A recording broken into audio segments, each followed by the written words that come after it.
So we just had Nintendo and Microsoft in the news cycle very heavily last week over that giant Xbox leak that did reveal some plans that Xbox would absolutely love to acquire Nintendo, and it's from 2020. Clearly, it's not going to happen, but it's something that Phil Spencer would consider a career achievement. However, you may remember within that email, there was also some talk from Phil Spencer stating that he believes they are the best positioned company to ever potentially acquire Nintendo due to their strong working relationship. And that's really the point I want to focus in on today's video, because you may realize that the Activision Blizzard Microsoft merger is set to close very soon. In fact, October 6th to be exact. And we are now getting some very interesting updates from the CMA, which was the regulatory body that fully tried to stop this thing from going through and essentially made Microsoft actually restructure the deal and how they're going to handle the licensing for the cloud games when it comes to Activision Blizzard titles over in the UK specifically. And once this deal does get signed and go into effect, it will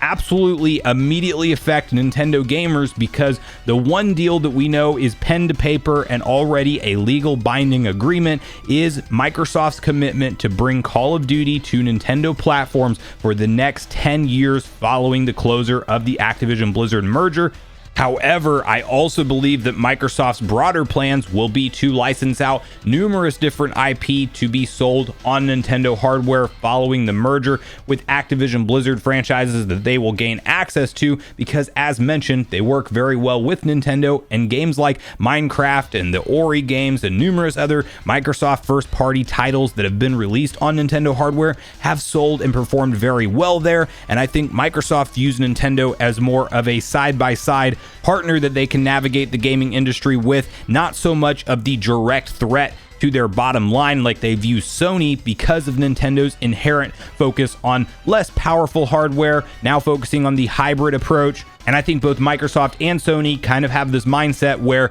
you might pick up a Nintendo Switch but still go purchase whatever they're offering, being a PS5 or an Xbox Series X or S, and that you will likely have multiple consoles in the home. What doesn't cross over as much is a PlayStation 5 purchase and an Xbox Series X purchase. It does happen. I'm one of those consumers, but it's also less of the total market share that does participate in a $500 console purchase 2 different times. Now, to first get on the same page with the big update that has just hit around this entire Xbox games coming to Nintendo Switch situation, let's quickly hop over to VGC and read through their detailed typed up article together, where we can see what the CMA has now said about this merger going through. The UK regulator has provisionally approved Microsoft's Activision acquisition. Selling cloud rights to Ubisoft opens the door to the deal being cleared, the CMA says. The CMA has remained the last major roadblock to the deal closing and initially blocked the acquisition in April due to concerns about its impact on the nascent cloud gaming market. Microsoft attempted to restructure its proposed acquisition by agreeing to sell cloud streaming rights to Ubisoft,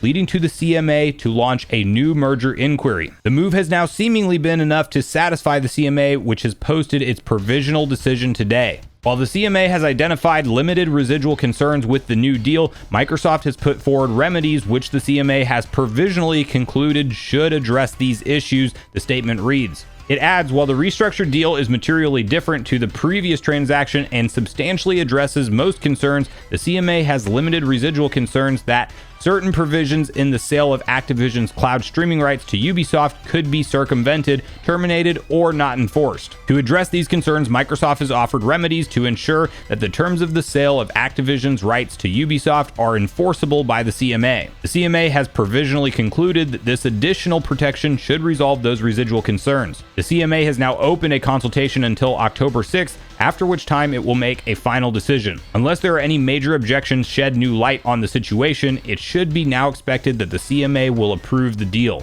So one thing I quickly realized I misspoke on after reading through that article, October 6th is the date that we should expect to hear the final approval from the CMA. October 18th is actually the targeted close date for the Activision Blizzard merger. I don't think there's any reason they wouldn't close it sooner once the CMA gives its final thumbs up, but we are literally right around the corner from having this thing wrapped up, and it now sounds like following Microsoft addressing the concerns around the cloud streaming rights for the Activision Blizzard games and that being offloaded to Ubisoft, specifically in the UK, this is going to get the green light and this will be buttoned up and put to bed sometime in October, and I do think that Microsoft will be full steam ahead on bringing over numerous projects to Nintendo hardware. I'm more hopeful personally for some of the dead, forgotten about IP to make a return following this merger, as opposed to the announcement that Call of Duty is coming to the Switch. I think it's going to be great to have a version of Call of Duty on the Switch, and it'll definitely be a big appeal for mainstream gamers that when you look at the total active users that Call of Duty Warzone has right now, having a version of that playable on a hybrid console will definitely be a game changer and big selling point for a lot of fans of the franchise, to have Call of Duty easily playable on the go, and you don't have to buy something like a Steam Deck to pull that off. But what I am hoping we see come to fruition from this merger is some of Phil Spencer's comments whenever the thing was first proposed, like the idea that he may bring back franchises like Guitar Hero, which I think once upon a time, the market was absolutely saturated and it was flooded with too many Guitar Hero and Rock Band games. Nowadays, we don't have anything to play on the modern consoles, and Guitar Hero Live was absolutely like a joke of a game. They definitely need to go return back to form. Rock Band 4 seems to still have some kind of momentum behind it, and I think you can technically play it on next generation or current gen hardware now, but we need something for the modern day with Guitar Hero. I was always a huge fan of that franchise, and I definitely think that while it got played out at a certain point in time, it's time to bring it back for potentially a new generation of gamers to enjoy it entirely. We also had comments around Tony Hawk being brought back, which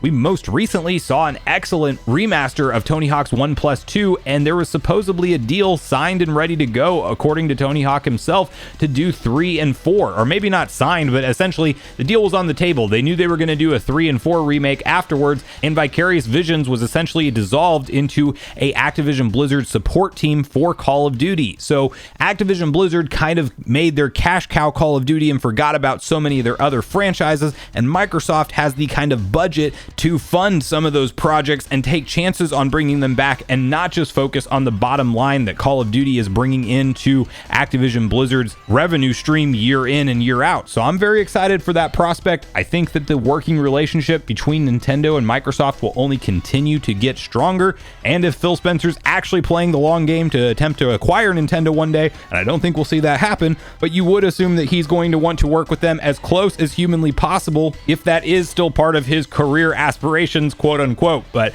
I really want to hear from you guys at this point in the video, your personal thoughts and opinions on the latest round of updates with the Xbox games coming to Nintendo Switch situation, Call of Duty specifically, in addition to many other franchises we will probably see brought over. What franchises are you most hopeful we see brought to Nintendo hardware following the proposed closure of this merger? And do you think that yes, indeed, we will see a bunch of different IP and franchises brought back that Activision Blizzard has rights to, or do you think we're going to continue to see Microsoft stay the same course where they do Call of Duty focus every single year, and that's really the majority of what they pump out from here? But regardless of your thoughts and feelings on everything we talked about today, I do look forward to hearing from you all in the comments down below before we leave the video, as I do look forward to getting a back and forth conversation started with you all around these topics. Go watch yesterday's video next if you haven't already, which is on screen right now. Also make sure you like, subscribe, turn on your notification bell, and I will see you guys in the next video.